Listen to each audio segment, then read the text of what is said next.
Coming up next. So taking that time to reflect on what you actually want to achieve or learn or develop or try and come up with a plan and a strategy that you can then put into play in order to achieve some of that is time well spent.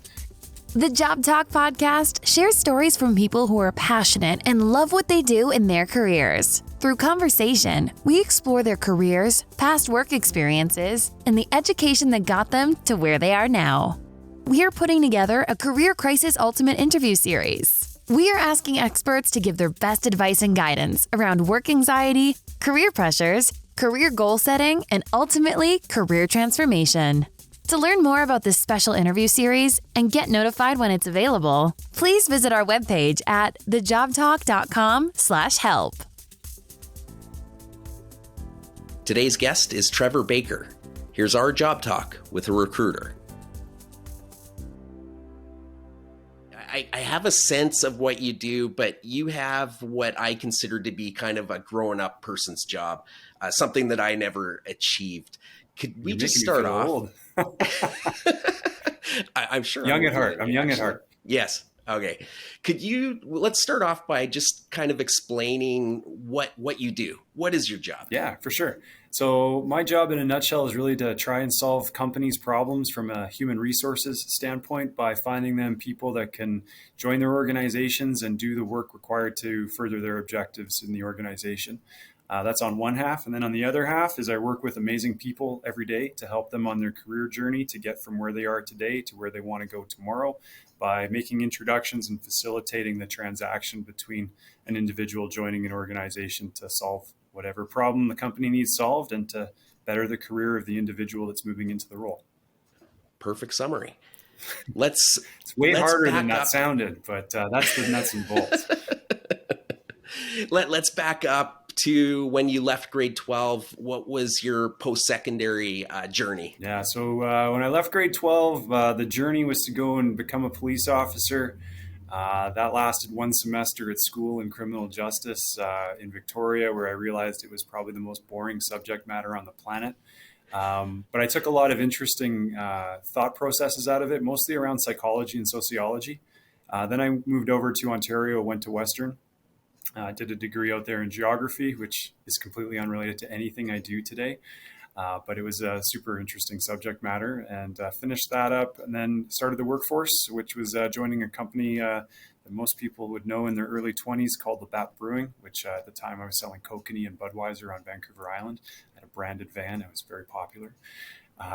So I sold beer for a while, moved from there into a company called SC Johnson and went from selling beer to selling toilet bowl cleaners and air fresheners and things. I thought I'd made a huge career mistake, but it turned out to be the best experience ever.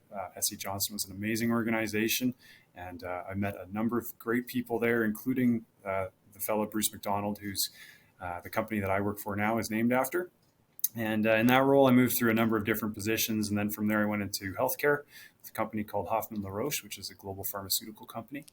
And then after that, I ended up coming back around and working with Bruce McDonald and becoming a recruiter. And that was about 10 years ago. And then fast forward to today, I run the Western part of our organization. We'll get into your role today. At any point when you were going through all those jobs, did you ever think that I might be in this job, this career for the next 20 to 30 years? Or does your mind work that way? Well, I'm a future-looking kind of a guy, so I'm always looking down the path as to what's happening next. When you're in the early days of your career, it's really hard to look long-term and truly understand where things are going to go and what adventures are going to unfold in front of you. But as I've gotten a little bit older, it's become more easy to see kind of where the career pathway is going to go and self-direct towards that. And I think now as I look at it, it's definitely easy to see where it's going to go. But back then, it was much harder. And it was also, back then, you're moved around by a lot of external forces that you don't know are acting on you. And you end up going a little bit where the wind blows you, which is certainly part of what happened in my case. And I think is a pretty common experience most people encounter. I was working in a government type job. So maybe in those types of jobs, you tend to kind of look more at the 20 to 30-year career role because you know what's coming in every 2 weeks and it feels really safe at times. But when you were selling beer, what were the perks of selling beer when you were in your 20s? Were there perks? Oh, yeah, there's a million perks. They don't pay all that amazing, but they sure give you a lot of benefits. Yeah, I mean, one of the universals through all of the sales industry typically is that there's a lot of perks, which, you know, company cars, events, hospitality occasions. You meet amazing people who kind of seek you out as opposed to you having to seek them out. Yeah, there's a lot of perks that come with roles like that. There's also a lot of expectation that comes with roles like that. So to your point about the safe government job, I wouldn't call it the safe job at all. Any sales job is a job where your results are what makes you successful. And you could be the nicest person in the world, but if you can't sell anything, then you're not going to get anywhere. So the expectation is performance. And if you perform, you're rewarded with all the perks. Do you handle pressure well? How do you handle pressure? Yeah, I handle pressure pretty well. I think I'm a pretty good guy under crisis. How do you handle it? Yeah. Well, probably just kind of thinking through some of the obstacles you're going to face and what you would do if you were in a crisis. When I was growing up as a kid, I had a lot of opportunities to be in mock crisis environments, first aid competitions. And I spent a lot of time on boats and out in the water, and things happened there. Did some time in the Coast Guard Auxiliary and things like that. So just kind of had opportunities to practice being in a crisis more than most people, I would say. So a lot of crisis management is just staying calm when things go sideways and then thinking about the opportunity to solve the problem and focusing on what the outcome needs to be, and then pretty quickly putting in a series of steps that you need to accomplish in order to be able to solve that problem. So that's my method for doing it anyways. It seems to work sometimes. I feel very lazy speaking to you, but let's talk about your role now. Talk about the company that you're working for and kind of specifically what are you doing in your day-to-day? Yeah. So my day-to-day within the organization now, typically we try to plan it out, a quarter or a week in advance. And then the day you come show up at work, the best laid plans always fall apart as soon as you start your day. So the day can get kind of thrown into disarray pretty quickly. But in general terms, I spend my day kind of broken into two halves. Half number one would be working with active clients on the search processes that they've engaged us to do, talking to candidates to try and find who's interested in the opportunities that are out there and qualifying them to see if they're appropriate. So that would take the form of phone interviews, in-person meetings, lots of time on Zoom, lots of time reviewing resumes, and generally just talking to people and making relationships with good individuals and finding out what makes them tick and what they're all about. And the other half of the day would be spent working with the greater team, trying to improve processes within the organization, removing barriers and obstacles to their success, and trying to find new clients to work with that we can engage with to help solve their problems, and then bringing that relationship into the organization. If I had to summarize everything that I do in a day, it's all related to problem solving, either for our organization directly or for my clients or my candidates. Yeah. How do clients find you? Marketing online, tons of time on LinkedIn. But the real number one way clients find us is that we work very hard to build a trusting relationship with our clients in the market. And we do that by being experts in our field. So everyone who works in the organization is an industry vertical expert for whatever industry they came out of. So I came out of the consumer products and medical space. So I work in consumer products and medical for sales and marketing roles, everything from sales reps up to the presidents of organizations.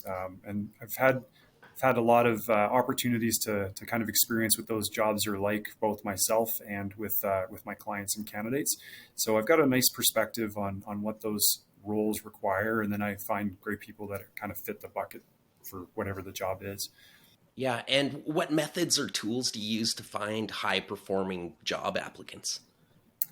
Again, it's really just building relationships, but a lot of it is spent doing outbound calls to people who may or may not have ever heard of who we are, and trying to build and foster a relationship with them as quickly as possible. So obviously LinkedIn is the one everyone would know of. We spend a lot of time on LinkedIn trying to figure out who is out there. We spend a lot of time researching through industry associations and trade shows and trade activities just to understand, who's who in the zoo, and then strategically going out to try and figure out who we need to talk to and then engaging with those individuals. And we do that all day, all the time, in every activity. It becomes, this is a job that transcends being in an office and turns into something that you are doing all the time with everyone. Everybody needs to know a recruiter somewhere, because there's a lot of good career guidance value that comes from knowing a recruiter. So we end up talking about work a lot with people outside of work, and helping people and wherever we meet them. Do you have favorite interview questions that you ask job applicants? Oh, well, my favorite interview question is so basic, it's laughable, but it's tell me about yourself. And with that one question, I can understand a whole lot of information about a candidate in less than 10 minutes. They'll show me if they know how to present themselves, summarize answers, stick to the key message points they want to deliver. There's so much information you can take from that one question.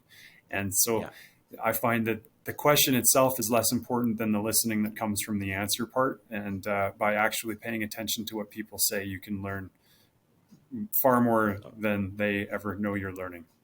You don't have to mention company names or anything specific like that, but can you tell me about one of your most challenging job roles that you had to fill, and how were you successful with it? Yeah, probably the most challenging one I ever did was a C-sharp programmer, C#.net programmer. I'm not a tech guy. I don't speak tech. I didn't know whether I was talking to a AAA+ C#.net programmer or an F- C#.net programmer. That was the hardest one I ever did. And the only way I really started to understand whether or not I was meeting people who knew what they were doing or not was by meeting a lot of them and comparing and contrasting them with the others that I met. And then I had to do a crash course on how GitHub worked, which I still don't totally understand, but trying to make sense of how people's GitHub's account presented versus other people's. And we were successful in that role twice, but I still don't understand what that job function is. So that was probably the hardest one. So the key takeaway for me in that one was trying to scale up my understanding of that space as fast as possible in order to provide good value to my client and understand what the candidates brought to the table. But I hope to not have to do one of those again, because it was really hard.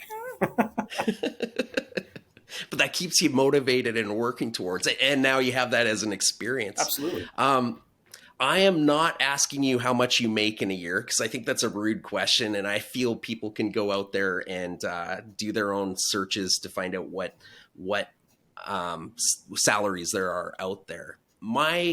I'm curious to know how you get paid, though, because you work for a company.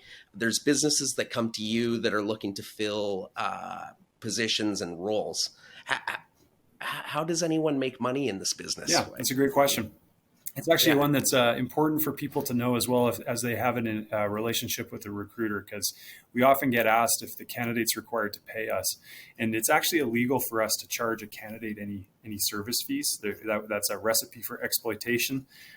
So there's no service fee to the candidate in the relationship that we have with them. We get paid by the client. So the client, we're like going to the dentist a little bit for the client. They can often hire on their own, but sometimes they get into a situation where it's difficult, or they don't know where to look.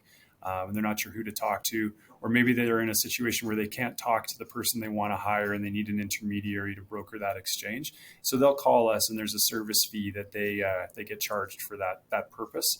And then that service fee that we charge them gets paid to the organization, and then that goes to the recruiter that works on that project. Yeah. This is kind of a life advice question that I'm going to ask you. I touched on it a little bit. I found myself in a career for 20 years where, again, I knew what was coming in every 2 weeks. I wasn't going to get rich working there, but I had a lot of security, but I wasn't loving the position that I was in. What kind of advice could you give to somebody that is right at the beginning of researching, making a job change? Would reaching out to somebody in a career like yours make sense for them, or is it businesses that just talk to you and not individual? No, individuals job talk to applicants? us all. That's probably 75% of our day is talking to individuals. So the best career advice I could give anybody, and this is a bit of a dated book at this point, but it's 7 Habits of Highly Effective People. The first habit is begin with the end in mind. So I mentioned earlier that people are often blown through their career where the winds take them. I'd say that's probably 70 to 80% of people's careers. They just end up where they end up. And that's not necessarily a bad thing if their skill sets and their competencies are being maximized, and people say, hey, you do a great job at that, you should go do more of it, then that might work out great for them. For folks who are in an organization where they're there because the security is greater than the insecurity, they're often doing jobs that they've been moved into because they're available or their union rule puts them in there or whatever it is. And often they're misaligned completely and super dissatisfied, but the promise of the retirement package outweighs the immediacy of needing to be fulfilled at work every day, which is, that's a whole other conversation. But the advice I would give anybody who's not loving their job is to try and take the time to reflect on what it is you actually want to accomplish in your career and in your life. You spend the vast majority of your time at work every day. And if you hate what you do and it's not fulfilling, that's not a very fulfilling life. So taking that time to reflect on what you actually want to achieve or learn or develop or try, and come up with a plan and a strategy that you can then put into play in order to achieve some of that is time well spent. And engaging a recruiting firm of any variety, not just ours, there's an onus on that individual to come to the table with a bit of an idea of what they want to accomplish. If they don't come to the table with an idea of what they want to accomplish, then we can put 8 jobs in front of them, and 7 of them might be appropriate, and they might take one of them, but it might not be the right job. But if they come in with a clear idea of what they want to do, then that's something that we can, find opportunities to direct them towards. And when we have an opportunity that aligns, we'll know to give them a call, and everybody's happy in the outcome. The caveats to that, of course, are if you're a Safeway cashier and you want to become a surgeon, there's some work you got to do in the middle of those two things. So there's no miracle working can be done if you're not qualified. But if you've done the work if you've realized what you want to do and you've done the pre-work required to get yourself positioned for that opportunity, then a recruitment professional of the right stripe that can introduce you to the right people can be invaluable in your career journey. But you need to be aware of that as you set out on the path, and not just hoping someone calls you up and sorts it out for you. What could you say to that person that is just starting their job search? Yeah, the best way to prepare to do the job search, after you kind of thought about what it is you're trying to achieve, the first step really is to create a resume. And the resume creation process, a lot of people view it as hard work, and it is, I guess, but it's also an awesome time to reflect on all of the things you've accomplished in your career. And I see a million resumes a year, and some of them are amazing and some of them are garbage. The garbage ones are typically the ones where people type in the minimum required information into LinkedIn or Indeed and then download the PDF and send that off as their resume. That's not really going to cut it. If you're serious about getting into any form of job search for any job, you need to spend the time reflecting on what it is that you've accomplished through your career. And this is valuable for a couple of reasons. One, you make a great resume out of it. And 2, it really gives you the chance to kind of think about the things that you've been good at and liked and enjoyed and successful at in your career. And as you go through that process of reflecting on it and typing it all on your resume and making it look nice, it kind of cements those storytelling moments into your brain so that when you sit down for an interview with someone and they give you the old, tell me about a time when you did blah, blah, blah, you can start to riff off all the stuff that you just spent hours thinking about how you were going to articulate it in your resume. And it'll make your interview that much tighter. And it'll also relate your interview technique to the resume content.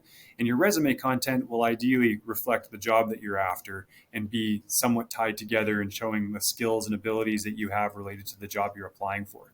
So that process of preparing your resume, don't outsource that to a third party or a resume writing company. I mean, you can, but you'll lose that opportunity to sit and reflect and really kind of germinate some thoughts about what makes you awesome for the job you're applying for, so that when you go into an interview, you can start to deliver that effectively. Yeah. What's the best way to answer the question in an interview about, let's talk about your weakness? What's the greatest strategy for answering that question? Because, back, I would think like I work too hard. I put too many hours in. Yeah, Those are that's from The terrible Office. answers. That's actually a good clip to rewatch. What's the best strategy for answering that question? Yeah, so any question you get asked in an interview, there's an underlying question that they're not asking you that they're really trying to understand. So the question, what are your weaknesses? The underlying question there is there's a couple of them. So it's not what is your weakness. That's the window dressing. The real question is, does this individual have any humility, and are they able to call out the things that they know they're not good at? And that's what they're looking to find out. So the best way to answer it is just be honest, and not try to create the reverse answer where I work too hard or that kind of stuff. Like those things that's disingenuous. So you will be read as a bit of a fraud if you talk like that. A better answer would be to be authentic to yourself and the things that you're not good at.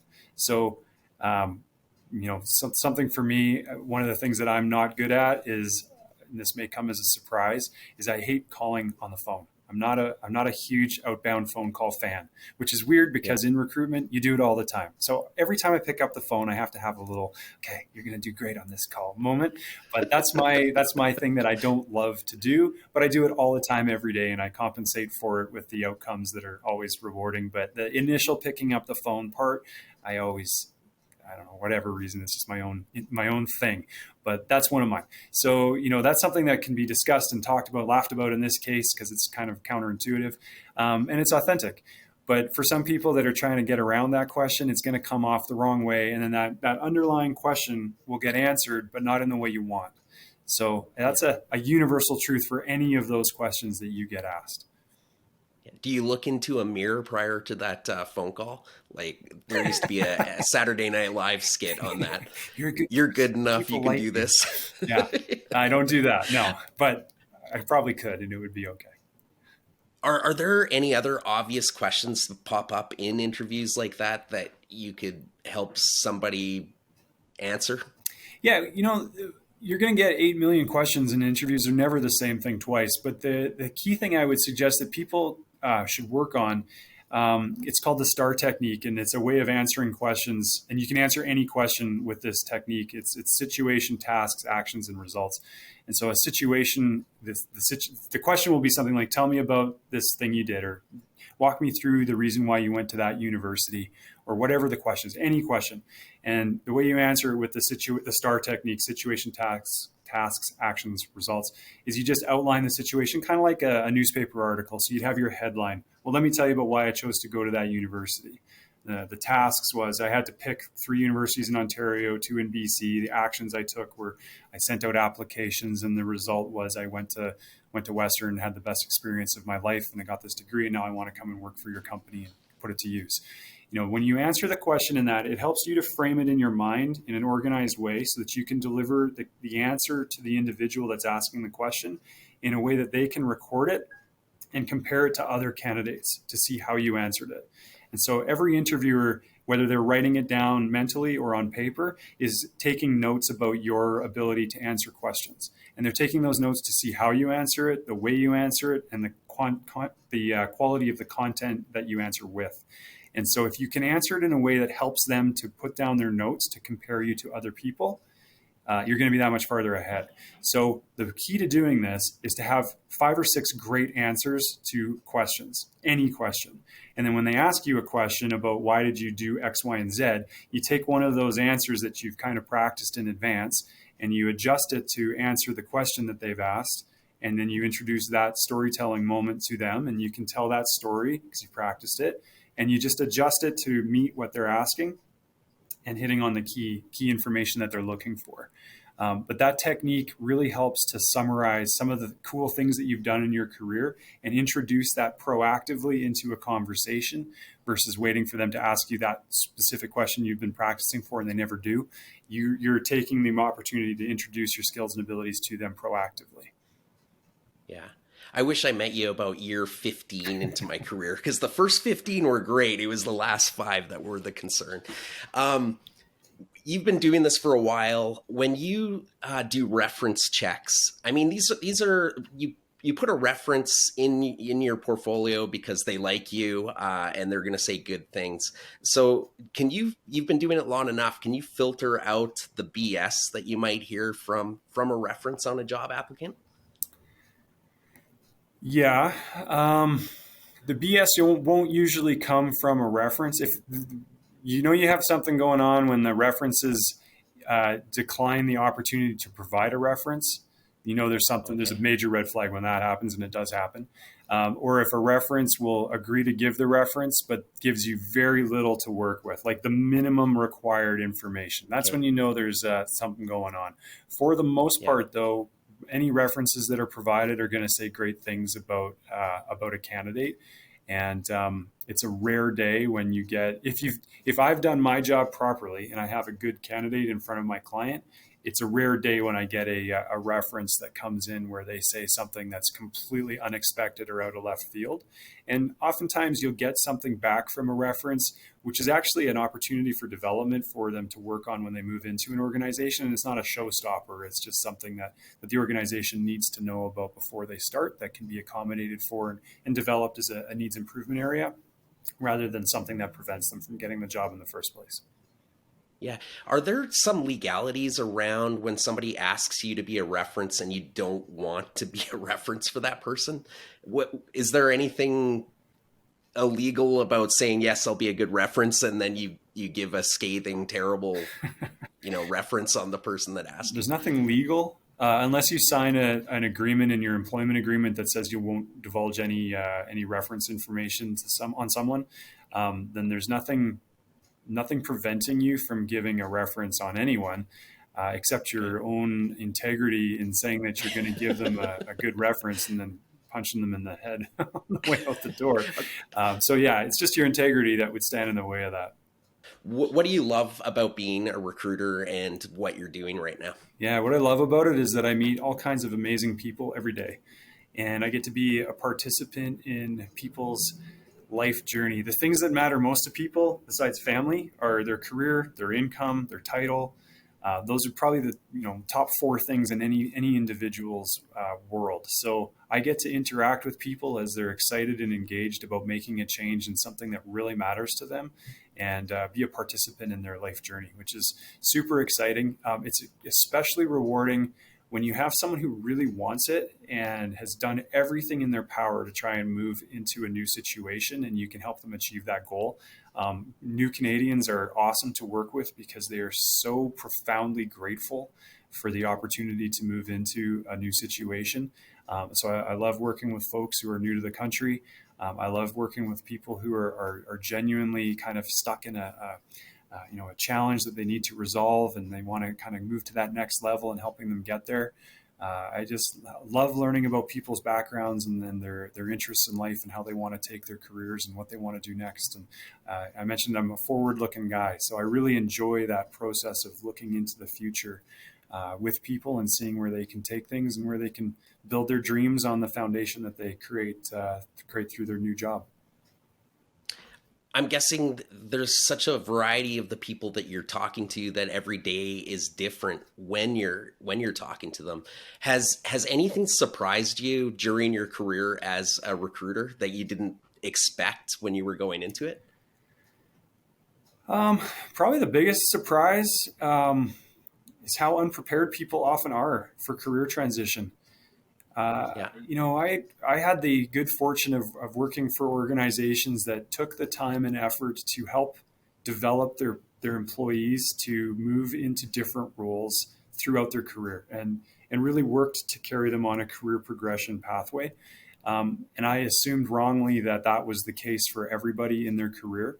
And when I started doing this job, I realized that was a fantastic gift that really helped set me up to be a recruiter. But it isn't something that everyone gets exposed to. So the thing that surprised me was how ill-prepared people are to make a move into another job. So getting another job is often like getting a bank loan. If you're in a crisis situation and you need the bank loan, they won't give you the money. But if everything's going great and you don't need that loan, they're happy to give you all kinds of extra credit. It's not until your situation changes where the crisis hits and then you need to make a plan and make a direction change. And so that's probably the biggest surprise, is just how much people let the world direct them versus directing it themselves. Far more than I ever expected. Yeah. What's the best advice you could give to a person considering following your career path and becoming a recruiter? Yeah, if you want to become a recruiter, have a hard think about how much stress you want in your life. The second thing is you need to develop a very strong ability to connect with people on a very short time frame and come to the table with a spirit of problem solving, authenticity, transparency, and trust. I would also suggest you need to have a fair bit of experience in sales. This job is a sales job fundamentally on both sides of the equation for the client and the candidate. You're trying to solve a problem, and that problem-solving process involves sales. And the process of managing all of the candidate flow is a sales process as well, because you have to keep a lot of moving parts kind of processing in a productive way, which is all part of the sales process. And I don't mean sales in the nasty, evil version of it where you're trying to exploit a situation. I mean it just in the terms of the algorithm of moving people through a system. So the sales process is critical to understand. I would definitely suggest taking some education related to psychology, sociology, coaching, training and development, leadership, human resources. All of those skill sets are invaluable to the process of dealing with people in corporate environments. Yeah, I'd say that that's a pretty good summary of the things you'd want to think about adding to your basket of skills before you jumped into the recruiting world. And are you continuing to build your education while you're doing your job? Yeah. I really aspire to the whole lifelong learning thought process. So since I've graduated my university grad, I've gone on to do an accreditation in coaching through the ICF. I did most of an international trade diploma. I'm currently working on getting my accreditation in human resources through SFU. There's a whole host of other programs I'd love to get involved in downstream. And there's a whole bunch of other activities that I've done outside of that related to, sports and activities with my kids and just involvement on that side of things, part of a number of different associations and different groups where I can contribute, which is all a learning process in and of itself. So yeah, heavily involved in lifelong learning activities and just exposing myself to different ways of thought and different opportunities to grow and develop as a person. Well, you've inspired me to get off my butt and continue lifelong learning. I might not let my wife watch this interview because she's going to look at me. Trevor, thank you so much for coming on the podcast today. My pleasure. I really appreciate it. And, I wish you continued success in your career. Thanks very much. I really appreciate the opportunity to have a chat with you, and I wish you continued success with the podcast. Thank you for tuning in to the Job Talk podcast. For more information, please visit us at thejobtalk.com. Our podcast music was created by our friend Mike Malone in Edmonton, Alberta, Canada.